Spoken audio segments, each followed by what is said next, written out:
सेवा करीन मनोभावे वो माझे मन गोविंदे रंगले वो नवसिये नवसिये माझे नवसिये वो पंढरीचे दैवते विठ्ठले नवसिये वो बाप रखुमा देवी वरु विठ्ठले वो चित्त चैतन्य चोरुनी नेले वो नवसिये नवसिये माझे नवसिये वो पंढरीचे दैवते विठ्ठले नवसिये वो विठ्ठल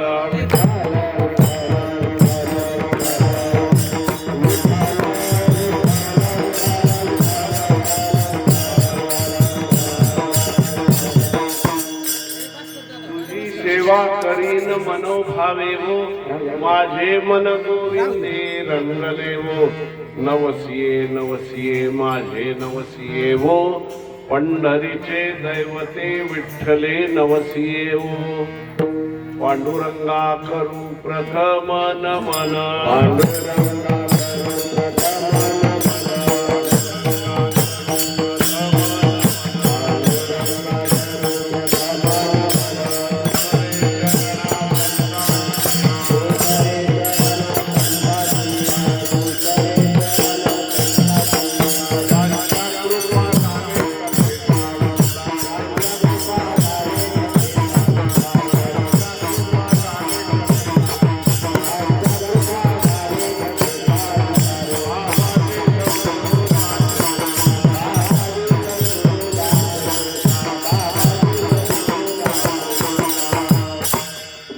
गणेशाय नमः श्री सरस्वत्यै नमः श्री गुरुभ्यो नमः ऐसे नमन करुणी सकळा हरि कथा बोली बोबड्या बोला जे बालक कहे तो तली बाता सुन हे मुदित मन पितो आस माता अज्ञानी म्हणून आपुल्या बाळा चालवे सकळा नामा म्हणे यत्र यत्र रघुनाथ कीर्तनम तत्र तत्र कृतमस्तकांजलिं बाष्पवारि परिपूर्ण लोचनम मारुतिं नमत राक्षसान्तकं योऽन्तः प्रविश्य मम वाचमिमां प्रसुप्तां सञ्जीवयत्यखिल शक्तिधर स्वधाम्ना अन्यांश्च हस्तचरण घसा श्रवण त्वगादीन प्राणान् नमो भगवते पुरुषाय तुभ्यं सोनो पंत तथा कुणी आवडीने मामा असे बोलती नामे शंकर शंकरा सदा समकरा निसंग जो सन्मती पुण्य श्लोक चितो वारकरी संप्रदायाचा आध्वर्यू खरा शोभतो ऐशा संत वरा सदा शुभ करा दांडे करा वंदितो आनंद सुख निवासी सद्गुरु श्री श्री जोग महाराज की जय भगवान श्री ज्ञानेश्वर महाराज की जय जगद्गुरु श्री तुकाराम महाराज की जय भगवती रुक्मिणी समेता भगवान श्री पंढरीनाथ महाराज की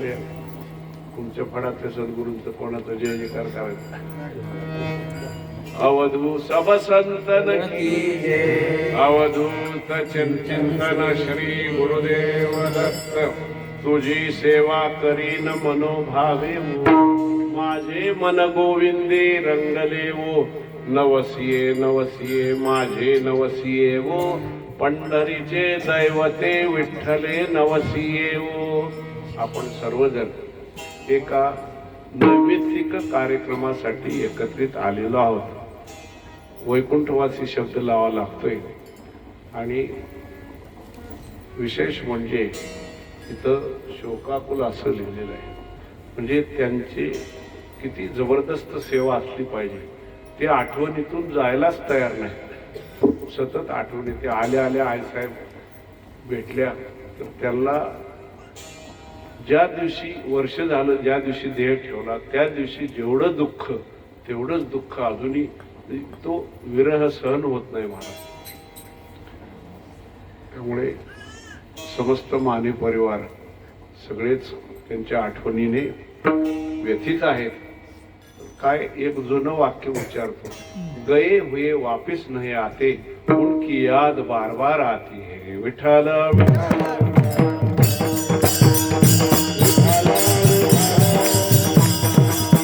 गेलेली व्यक्ती परत येत नाही, पण त्यांची आठवण पुन्हा पुन्हा येत असते. प्रकर्षेने येती गच्छती. उद्या वर्ष होईल, प्रकर्षाने आपल्यातून ते निघून गेले. उद्या पुण्यतिथी आहे आणि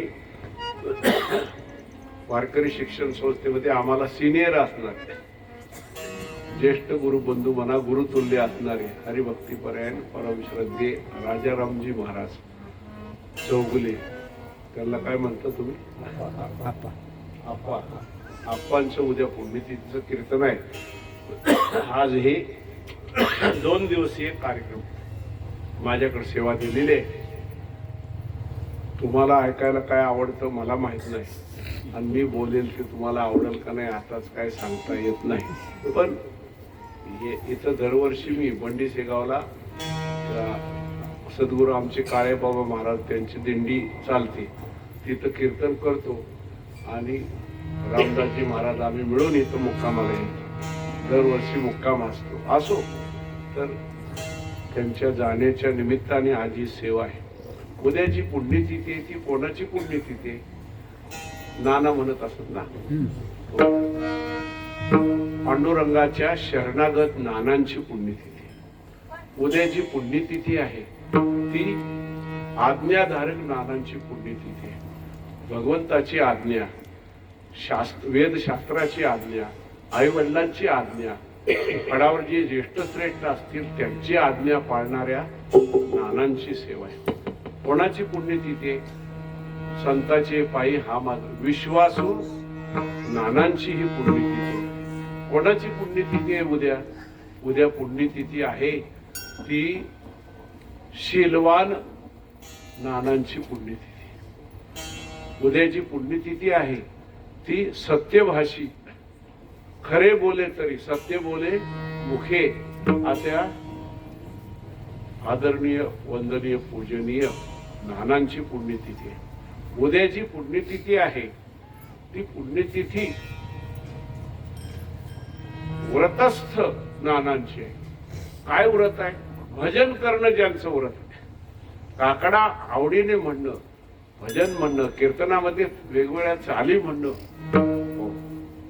भजनाचं ज्यांच्या जीवनामध्ये व्रत आहे त्यांची ही पुण्यतिथी आहे. बघा, तेव्हा श्राद्ध वेगळं,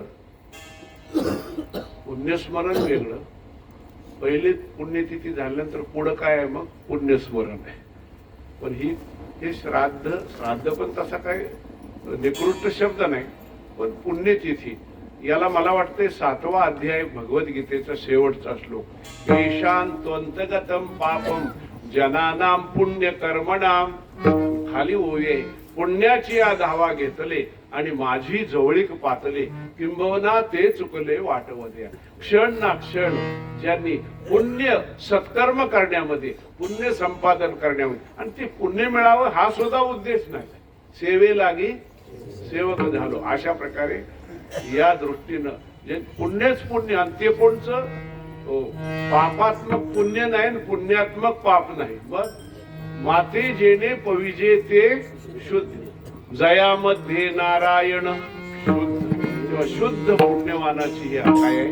पुण्यतिथी आहे महाराज. आणि त्या निमित्ताने 2 दिवसाचं कीर्तन आहे. अभंग आणखी दुसरा घ्यायला पाहिजे होता, पण जेवढी काय सेवा घडली नानांना, ती फडावरची सेवा मनापासून मनोभावे सेवा घडली. त्यामुळे पुन्हा अभंग दुसराच होता, पण पुन्हा मला आणि तुम्ही आम्ही खेळी मिळी सगळ्यांना आनंद लुटा मिळाला असं कीर्तन व्हावं म्हणून हा अभंग घेतलाय. विठ्ठल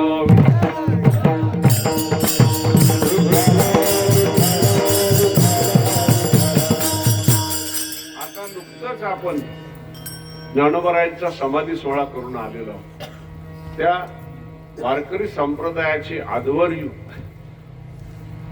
ज्ञानोबा तुकाराम, त्या ज्ञानोबरायांचा अभंग आहे. ज्ञानोबरायाबद्दल बोलू का थोडं तात्या मला? ज्ञानोबरायाबद्दल काय बोलणार? जे महाराष्ट्रात आणि महाराष्ट्राच्या बाहेर ज्यांची कीर्ती धवल कीर्ती अजरामर आहे, जे विठोबाचे प्राण सखे आहेत, साधकांचे मायबाप आहेत, योग्यांची माऊली आहेत आणि भूतलावर प्रगट झालेले कैवल्याचे पुतळे आहेत, अशा मृदू शब्दात आणि कोमल भावनेने सर्व संत ज्यांचा वस्तुनिष्ठ गौरव करतात ते ज्ञानोबराया सर्वांच्या श्रद्धेचे आणि आवडीचे होण्याची जी अनेक कारणे आहेत, त्यापैकी महत्वाचे कारण आहे ग्रंथराज श्री ज्ञानेश्वरी. त्यांच्या या ग्रंथाने बहुतेक सर्वांना वेड लावलेला आहे. या ज्ञानदेवी ग्रंथामध्ये जो रसभावाचा विचार आलेला आहे त्याने आधुनिक साहित्यिकांना खेचून घेतलेला आहे.